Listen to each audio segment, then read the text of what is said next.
Iya, iya, iya, iya. Ya deh, bismillahirrahmanirrahim. Alhamdulillahirrabbilalamin.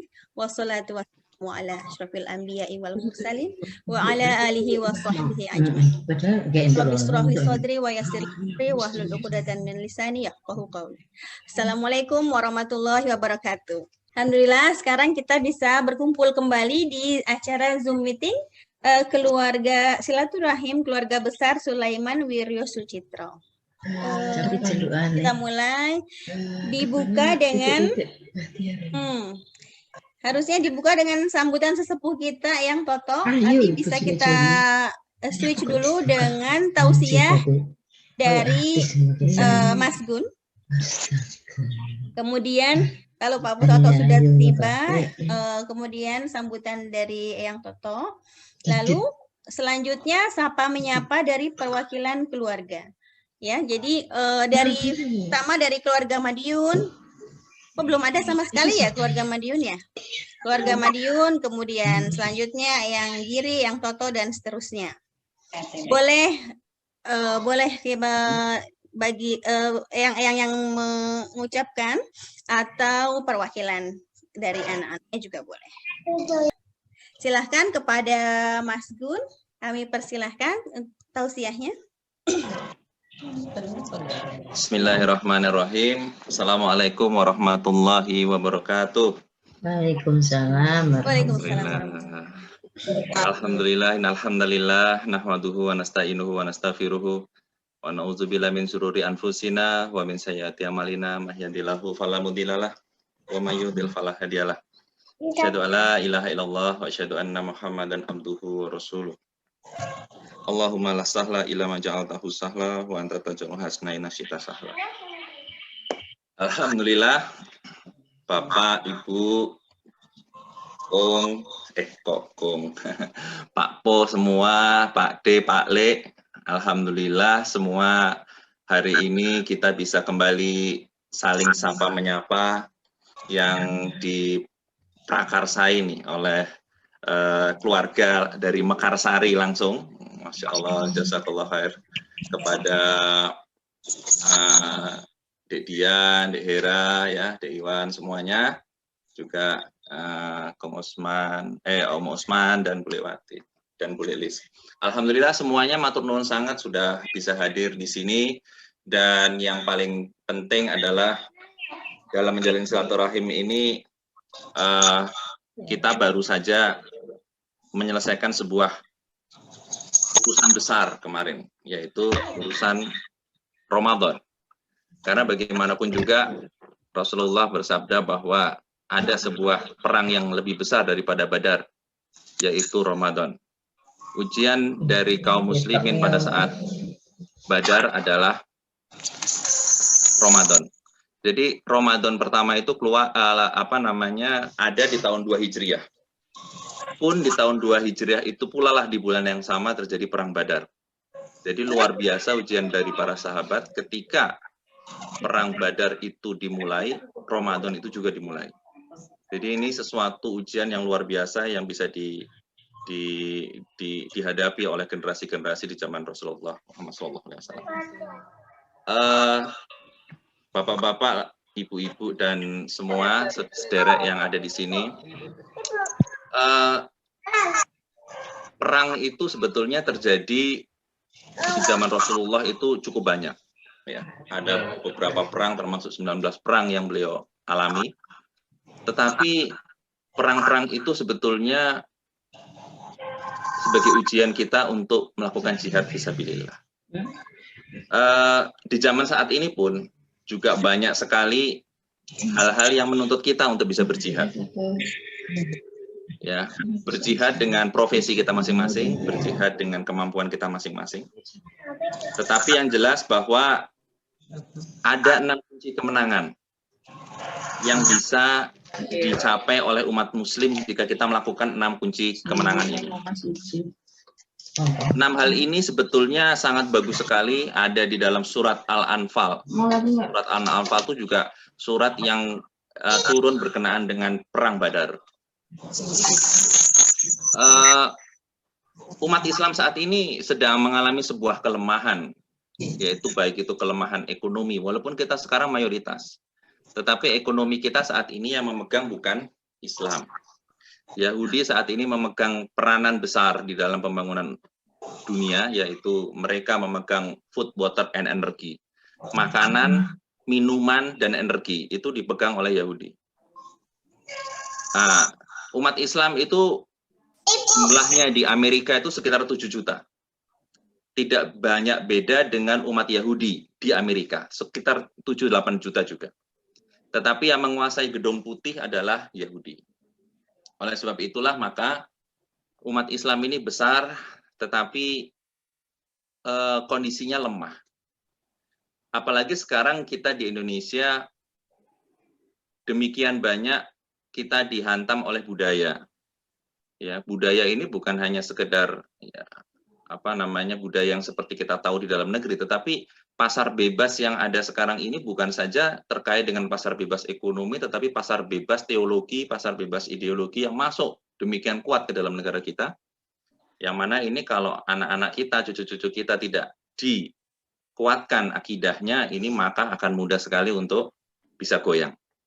Baik, ada 6 kunci ya untuk mempersingkat waktu, ya, karena ini kurang lebih kita 10 menit hanya tausiahnya. Jadi kita ambil surat Al-Anfal ayat 45, 46, 47. A'udzubillahi minasyaitonirrajim. Bismillahirrahmanirrahim. Ayat 45. Ya ayyuhalladzina amanu idza laqitum fi'atan fasbutu wa zikrullahu katsiran la'allakum tuflihun. Hai orang-orang yang beriman, apabila kamu bertemu musuh, ya, maka bersungguh-sungguhlah dan berzikir yang banyak agar kamu beruntung. Jadi supaya menjadi lakmen itu, supaya kita ketika bertemu musuh nggak gentar, maka yang diminta adalah fasbutu. Fasbutu itu adalah teguh pendirian atau istiadah, ya, tidak mundur terhadap ancaman dan tidak terbujuk dengan rayuan, itu istiadah. Rasulullah itu diancam, ya, bahkan ada istilah peristiwa horonik, peristiwa pemboikotan Rasulullah di Gunung Sur, di Bukit Sur, selama hampir kurang lebih 3 tahun. Ya, ini mirip nih kayak ulama besar kita, ya, yang pernah dilakukan horonik di Mekah sampai nggak bisa pulang ke Indonesia, kurang lebih juga sekitar 2-3 tahun beliau di sana. Dan ini luar biasa, tapi ternyata Allah memberikan bantuan-bantuan kepada Rasulullah. Kemudian Rasul tetap pada pendiriannya untuk tidak mundur dalam ancaman. Lalu karena masyarakat Quraisy saat itu sudah kehilangan kesempatan, sudah kehilangan asa untuk bisa meredam misi Rasulullah, maka Rasulullah ini akhirnya dibujuk lewat pamannya yaitu Abu Thalib, dirayu. Sebenarnya Rasul ini minta apa sih?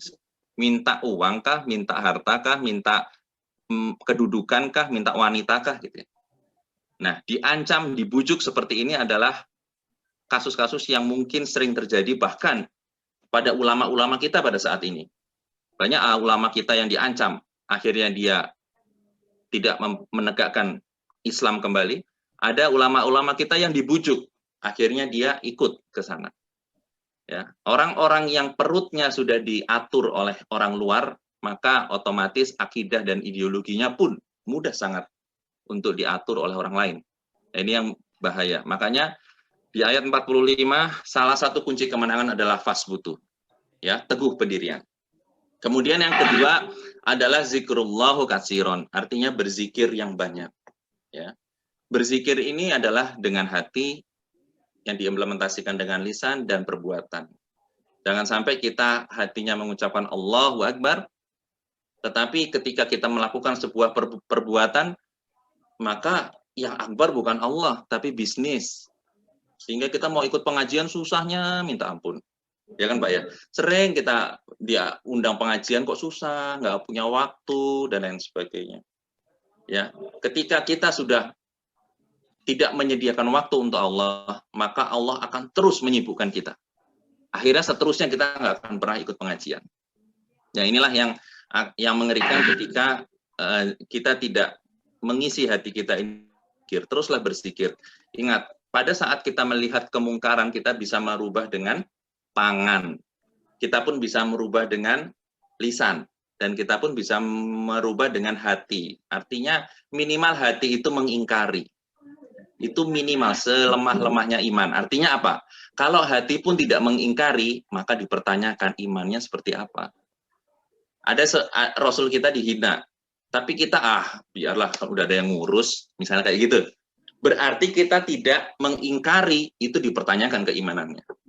Minimum requirement dari Allah itu adalah mengingkari dengan hati. Ketika hati tidak mengingkari, maka keimanannya jangan-jangan sudah hilang. Wah, ini harus syahadat lagi, jangan-jangan seperti itu. Makanya ketika Rasul kita dihina, kita maju.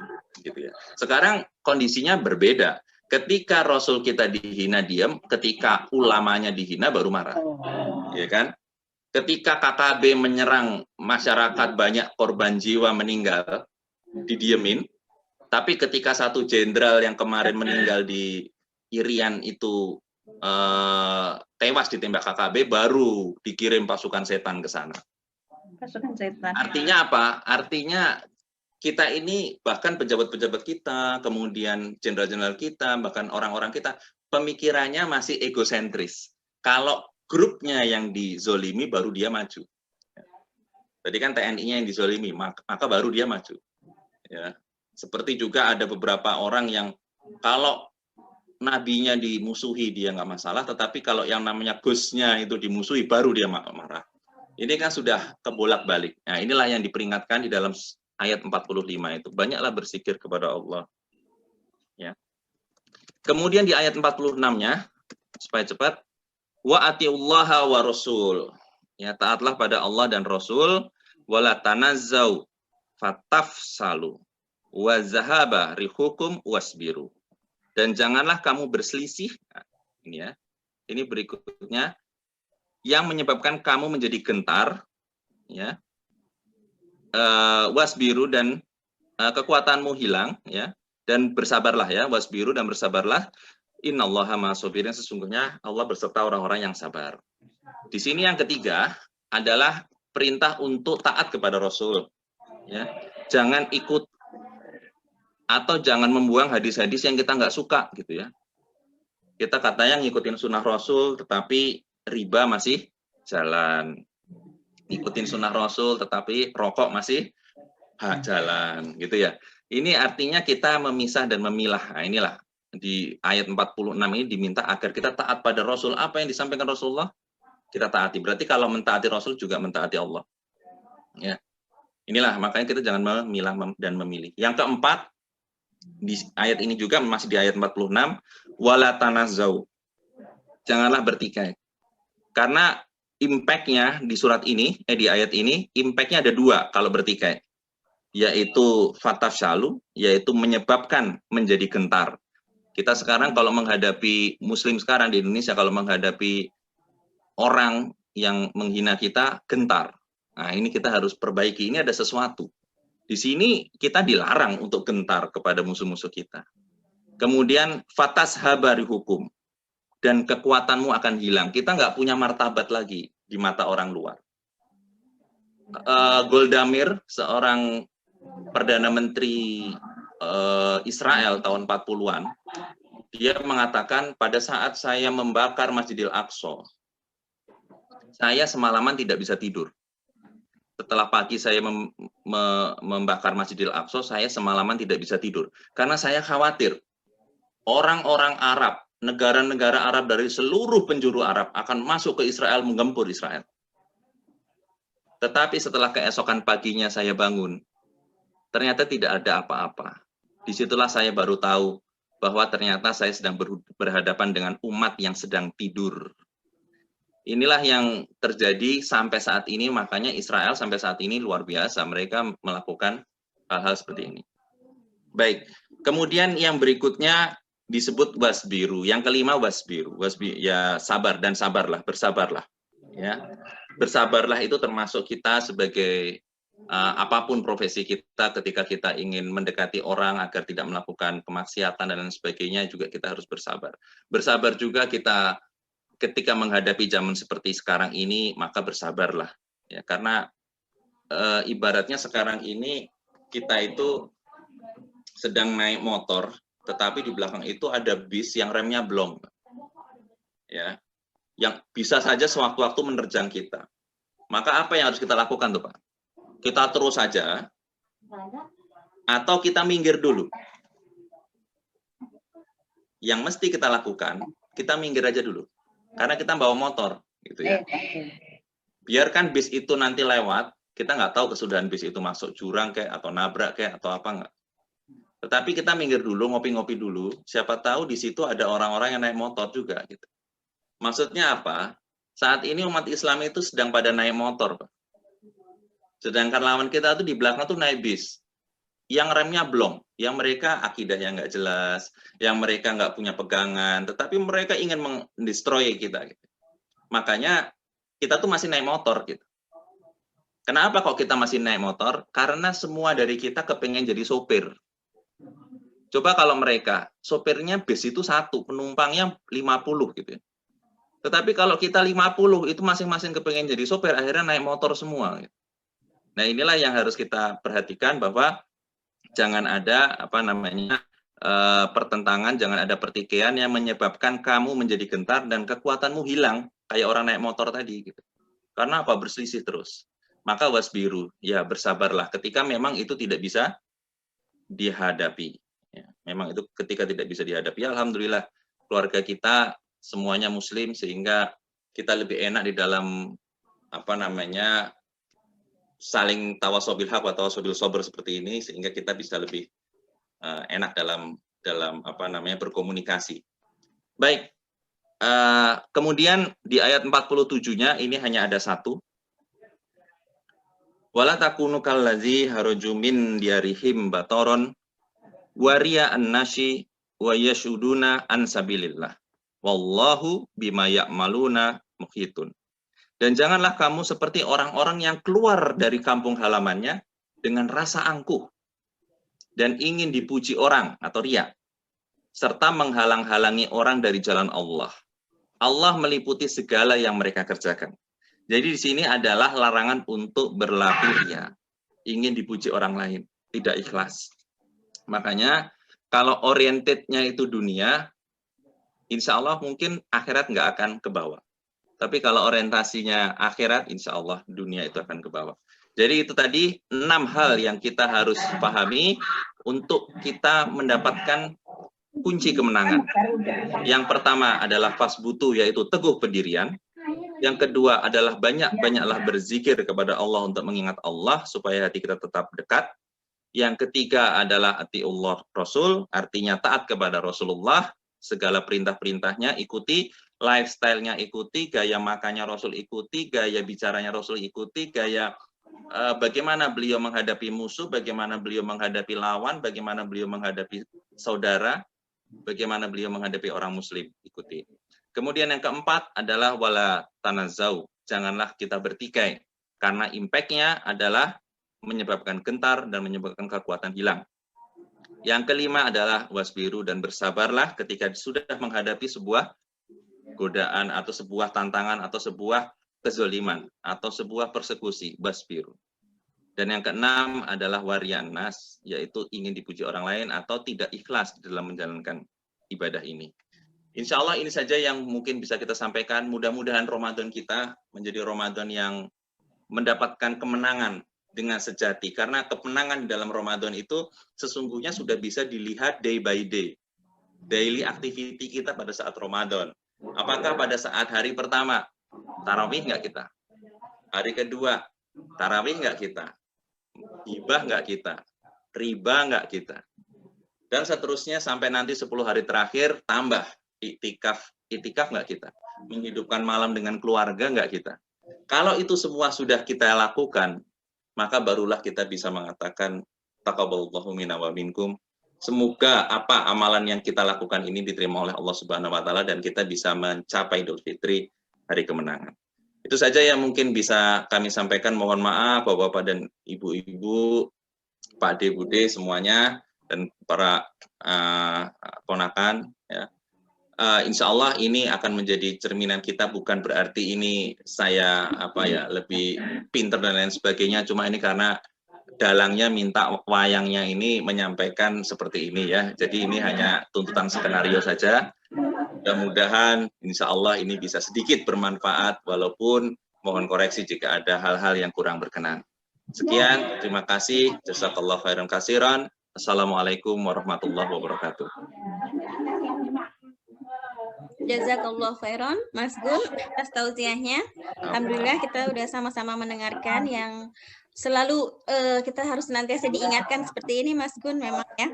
Walaupun nampaknya secara garis besar udah paham, tapi harus selalu diingatkan, apalagi setelah Ramadan ini supaya jangan kendor, ya. Yang kalau boleh tadi saya mencatat ya, yang pertama yaitu tetap teguh terhadap pendirian, ini berkaitan dengan keimanan mungkin ya Mas Gun, keimanan kita.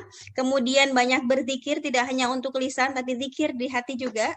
Dan Allah wa Rasul, taat kepada Allah dan Rasul. Jadi yang itu yang lebih utama daripada taat kepada yang lainnya. Lalu jangan bertikai, apalagi sekarang dengan adanya zaman yang sekarang ini ya, dengan sosial media segala rupa mudah sekali tersulut apapun dengan berita. Jadi ini jangan bertikai. Kemudian selalu bersabar apapun yang terjadi. Kita nggak tahu hari ini, alhamdulillah kita masih bisa Zoom, kita nggak tahu apa yang terjadi kemudian, tapi apapun itu kita tetap bersabar.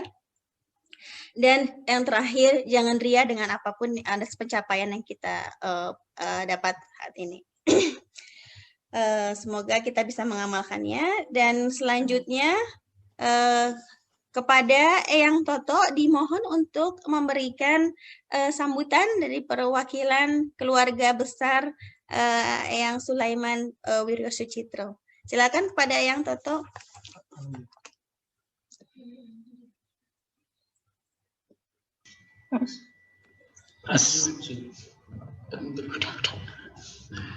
Assalamualaikum warahmatullahi wabarakatuh. Alhamdulillahirabbil alamin. Asyhadu an la ilaha illallah wa asyhadu anna Muhammadan abduhu wa rasuluh. Allahumma shalli ala Muhammad wa ali Muhammad kama shallaita ala Ibrahim wa Ibrahim fil alamin innaka Hamidum Majid. Maaf saya agak telat gabungnya karena ada kesulitan teknis yang baru bisa diselesaikan oleh cucu saya. Ini yang muda-muda kan lebih pintar daripada yang tua-tua, apalagi zamannya saya yang sudah itu HP aja belum ada waktu itu. Nanti kembali kepada masalah ini. Saya juga terima kasih kepada Mas Gun ya di sini yang sudah bisa mengisi, seandainya saya tidak bisa nyambung tadi sudah sah lah, tugas saya sudah diselesaikan. Terima kasih Mas Gun. Juga yang ingin saya garis bawahi di dalam pertemuan di sini, yaitu di sini kita tahu bahwa semua itu adalah grup daripada Eyang Sulaiman Wiryo Sucitro, ya, semua adalah keturunan beliau. Dan kita tahu bahwa ini adalah anggotanya semua itu adalah Muslim. Ya, tidak ada yang non Muslim, jadi makanya ya bebas saja kita di dalam berdakwah, ya memang kita semuanya itu adalah Muslim.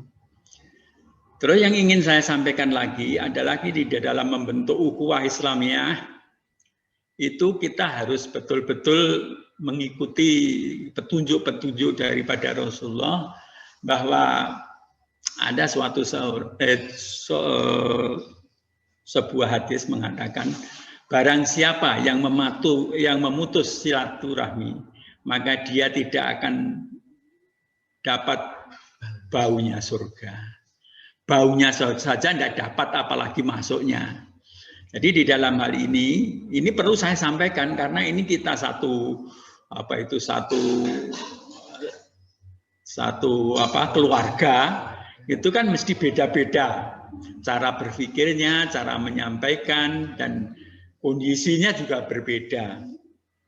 Tapi jangan sampailah yang sudah ada perbedaan itu akan mudah dipicu terjadinya suatu perpecahan, ya toh? Maka kita harus mempersatukan itu. Ya, bagaimana caranya mempersatukan? Yaitu kepada yang saya sampaikan. Barang siapa memutus tali silaturahmi, maka dia tidak akan mendapat baunya surga. Jadi jangan sampai nanti kita itu karena tidak cocok dengan anaknya si A, putunya si B dan sebagainya, kemudian kita silaturahmi itu terputus. Ya, kita jaga betul. Itu kita harus betul-betul yakin bahwa persaudaraan kita itu harus diikat, meskipun ya beda sosial, beda kondisi itu suatu yang wajar. Tapi bukan berarti bahwa yang tidak mampu itu akan lebih jelek nantinya, tidak. Semua itu ada maksudnya. Jadi jangan sampailah kita itu tercerai-berai. Kemudian di dalam grup itu sendiri kemudian ada kliknya ke sana, klik ke sini, itu jangan sampai. Ya, dan apalagi kita memang sudah satu saudara, satu grup, itu jangan sampai itu terpecah belah karena adanya perbedaan kita. Ya, karena yang penting adalah jangan sampai perbedaan itu terjadi perpecahan akibat kita itu beda status sosial, beda pengetahuan, beda kehidupannya, itu jangan sampai. Ya, meskipun kita itu ada yang kurang mampu, ada yang jauh lebih mampu, anggaplah itu semua itu adalah dinamika yang akan terjadi, sehingga janganlah sampai hal-hal yang sepele, yang duniawi ini sampai itu memutus silaturahim di antara kita semuanya. Jadi pesan saya itu satu itu saja, jangan, sebab saya juga pantau semuanya itu. Si satu merasani yang satu diajak membenci sana, itu sudah biasa terjadi. Nah, alangkah jeleknya itu dalam satu grup yang mempunyai sesuatu darah keturunan yang sama terjadi perceraian. Ya, seperti hanya kan perang Bratayuda itu kan sebetulnya antara darah Ngastina dan Kurawa itu kan sebetulnya kan satu darah itu ya. Tapi bisa terjadi seperti itu karena apa? Ya karena tidak ada pemersatunya. Nah, jeleknya kita itu mengabaikan pemersatu ini ya. Karena apa? Karena kok itu cocok dengan si A itu, grupnya A. Saya cocok dengan grup B. Saya terjatuh dua kutub yang bisa diperbenturkan oleh orang-orang yang tidak suka ya dengan kondisi kita. Maka kepada para sohib kita, saudara-saudara kita di dalam grup ini, jangan sampai kita itu diadu domba, kemudian dipecah-pecah dan akhirnya tidak ada itu namanya ukhuwah Islamiyah di dalam grup Wirya Sucitra ini. Jadi kepada yang hadir di sini sekali lagi jangan sampai ada hal-hal yang bisa memecah belah persatuan dan kesatuan kita dalam satu keturunan ini menjadi tercerai-berai akibat adanya suatu perbedaan persepsi, perbedaan pendapat, dan kepada para orang tua yang sudah tua-tua, apalagi seperti saya ini sudah 74 tahun. Kemarin lusa itu ulang tahun saya yang ke-74. Jadi ya kepada para yang muda-muda itu, terutama cucu-cucu saya yang kelihatannya itu masih muda-muda, dan bapaknya juga jangan sampai terbawa ke mana-mana. Kadang-kadang persaudaraan itu bisa terpecah oleh masalah status sosial, masalah klik-klik grupnya yang lain, itu jangan sampai. Ya, jangan sampai nanti kita itu terpecah belah. Grup itu tidak ada gunanya kalau ukhuwah Islamiyah itu ada terjadi perceraian, perpecahan. Maka kepada para saudara-saudara kita yang kami cintai di sini, jangan sampailah kita itu tercerai-berai. Dan kita juga yang kedua yang ingin saya sampaikan, kita harus selalu tolong-menolong ya. Ini apalagi mau tahun baru pendidikan, itu kan banyak informasi-informasi yang diperlukan. Maka tolonglah sebarkan apa sih kesulitan, apa yang dikehendaki itu kepada anggota ini. Siapa mengerti kalau kita bisa ikut menyelesaikan masalah. Wah, mau saya kuliahkan di Jogja, tapi terus gimana nih? Oh iya, ada saudara kita itu yang di Jogja, ya kan nolong. Oh, ada saudara kita yang di Surabaya, ada yang di mana saja. Itu yang jelas yang di Jakarta lebih banyak ya. Tapi jangan sampai nanti kita itu gagal di dalam melaksanakan pendidikan anak-anak kita itu karena kita itu terlalu sempit mikir. Selalu ingatlah bahwa saudara-saudara kita itu banyak sekali mendukung kehidupan kita di dalam mengelola, mengasuh anak cucu kita. Kemudian yang terakhir yang ingin saya sampaikan, bahwa seperti yang disampaikan Mas Gun tadi, bahwa kita itu umat Islam ya, terutama saya, mudah-mudahan di sini ini semuanya Islam ya, semuanya kok pakai simbol-simbol Islam ya, saya anggap kebanyakan semuanya Islam. Itu jangan sampai kita itu diadu domba di antara umat Islam itu sendiri dengan umpan masalah khilafiyah. Itu umumnya di situ. Kalau sudah bertempur, yang sora-sora itu adalah yang mengadu. Nah, kita itu dianggap sebagai hewan aduan, apa itu ayam, apa itu kambing, apa itu sapi, itu kita itu diadu, dia yang nonton. Alangkah tidak etisnya, alangkah jahatnya kita kok sampai kita itu diperlakukan seperti itu. Kelihatannya itu sesuatu, masa iya, ya coba rasakan aja. Jadi jangan sampailah.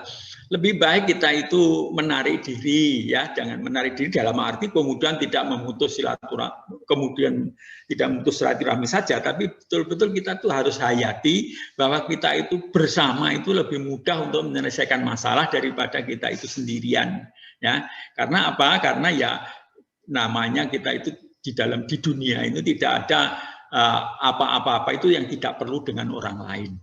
Ya, sehingga kepada para keluarga kita ini jangan sampailah nanti kita itu teradu domba oleh hal-hal yang dari luar yang tidak kita inginkan. Jadi jangan sampai ini pesan saya, jangan sampai kita itu diurak-arik pada oleh persatuan dan kesatuan itu harus tetap dijadikan satu. Ya, mungkin ya sekarang ini ada yang condong ke sini, ada yang condong ke sini. Ya tidak usah condong lah, pokoknya itu ya dekat boleh, tapi jangan sampai kemudian membuat klub ya klub-klub ya, kalau tidak klub saya tidak mau. Karena kita itu satu darah ya, hingga sedapat mungkin ya harus bisa bersatu. Untuk itulah kepada para jamaah, para anak-anak cucu saya, supaya jangan sampai tercerai-berai ya, karena dalam satu hati saja tadi ya, barang siapa memutus tali silaturahmi maka dia tidak akan mendapat baunya surga. Gimana masuk baunya aja nggak tahu. Nah, itulah kepada para yang hadir di sini saya ucapkan minal aidin wal faizin taqabbalallahu minna wa minkum, bahwa ini sudah hari raya ini ya, kita itu orang modern itu kosong-kosong ya. Dan artinya ya kita itu harus terbuka lagi, jangan sampai kita mudah tersinggung, mudah itu tidak akan menyelesaikan masalah. Saya kira itulah yang bisa saya tambahkan ya. Saya juga bukan ustadz seperti Mas Gun tadi. Ya, makanya saya hanya begitu aja, normatif aja saya sampaikan. Terima kasih. Billahi taufik wa hidayah. Assalamualaikum warahmatullahi wabarakatuh.